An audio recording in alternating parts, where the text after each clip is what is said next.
মাননীয় সদস্য মোহাম্মদ রুহুল আমিন, চুয়াডাঙ্গা 2, আপনার সময় 3 মিনিট।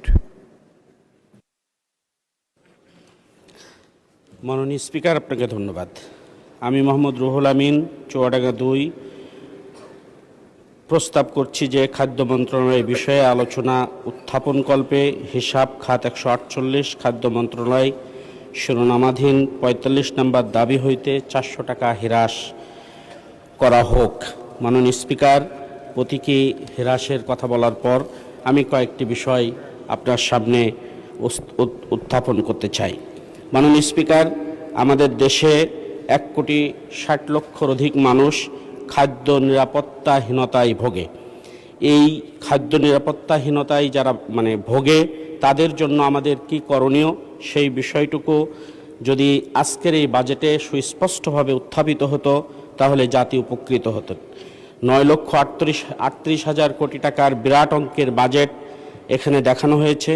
রাজস্ব থেকে 6,95,000 কোটি টাকা বরাদ্দর কথা বলা হয়েছে, আহরণের কথা, যে আহরণটা আমার আপনার সাধারণ মানুষের মতো মাধ্যমেই ট্যাক্স এবং ভ্যাটের মাধ্যমে গ্রহণ করা হবে। অতীতে কোনো বছর এনবিআর তাদের টার্গেট ফ্লাপ করতে পারেনি, এবারও করতে পারবে এটা আমরা বিশ্বাস করতে পারছি না। মাননীয় স্পিকার, বাংলাদেশের বাজেট হয় কিন্তু বাজেটে কোথাও লেখা থাকে না কিভাবে ব্যাংকগুলো খালি করা হবে, কিভাবে শেয়ার বাজারের দুর্নীতি হবে, কিভাবে বেগমপাড়ায় বাড়ি করা হবে, কিভাবে বিদেশে টাকা অর্থ পাচার করা হবে। তবুও হয় মাননীয় স্পিকার, আমরা সেই পথগুলো বন্ধ করে নতুন বাংলাদেশ গড়ার স্বপ্ন নিয়ে এখানে এসেছিলাম।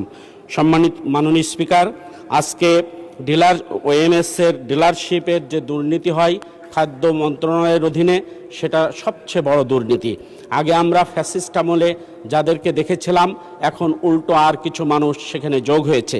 যারা দলীয় পরিচয় দিয়ে চলে তারা আইনের ঊর্ধ্বে বলেই সাধারণ মানুষ বিবেচনা করে, সেই জায়গায় সুষম খাদ্য বণ্টন করা সম্ভব নয়। শস্যের আত্মসাৎ ঘটে। বিভিন্ন সময় আমরা দেখেছি গোডাউন থেকে খাদ্য হারিয়ে গেছে, তার কোনো প্রতিকার হয়নি। বাংলাদেশের মানুষ রাজনীতিবিদদেরকে ধরে পায়, কিন্তু সরকারি কর্মকর্তা আমলা যারা আছেন তাদেরকে ধরে পায় না। মাননীয় স্পিকার, তাদের ধরার জন্য কি পরিকল্পনা নেওয়া যায় সেটুকু একটু বিশ্লেষণ করা উচিত। আজকে যারা এর আগে বাজেট নিরূপণ করেছেন, আজকে সেই মন্ত্রণালয় সেইভাবেই বাজেট নিরূপিত হয়েছে। এনবিআর কিভাবে টার্গেট ফিল আপ করবে সেটা পরিকল্পনা না করে ঠান্ডা ঘরেই বাজেট হয়েছে। খাদ্যশস্য কিভাবে আমদানি হবে সেটা না ঠিক করেই ঠান্ডা ঘরে বাজেট হয়েছে। মাননীয় স্পিকার, যেই মন্ত্রণালয়গুলো এই বাজেট তৈরি করে তাদের কিছুই হয় না, কর্মকর্তাদেরও কিছু হয় না, সমস্যা শুধু রাজনীতিবিদদের। জি, আপনি অনুগ্রহ করে 1 মিনিটে আপনার বক্তব্য শেষ করুন। আপনাকে ধন্যবাদ। মাননীয় স্পিকার, আমাদের খাদ্যশস্য পরিবহন সেক্টরে বিরাট দুর্নীতি আছে।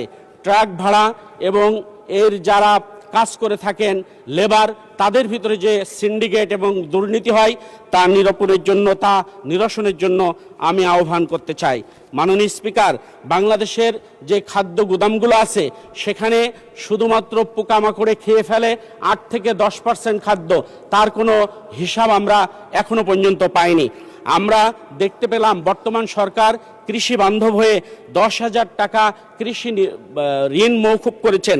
আমি উদাত্ত আহ্বান রাখতে চাই, যদি এই ঋণ মৌকুবের পাশাপাশি সার এবং বীজ সহজলভ্য হয়, কৃষকের দরগোড়ায় যায়, কৃষক যে সেচ পাম্প ব্যবহার করে সেখানে যদি বিদ্যুতের দাম কম করা যায়, মৎস্য এবং কৃষি যারা ফার্মার আছে তাদেরকে যদি প্রণোদনা দেওয়া যায়, তাহলেই এই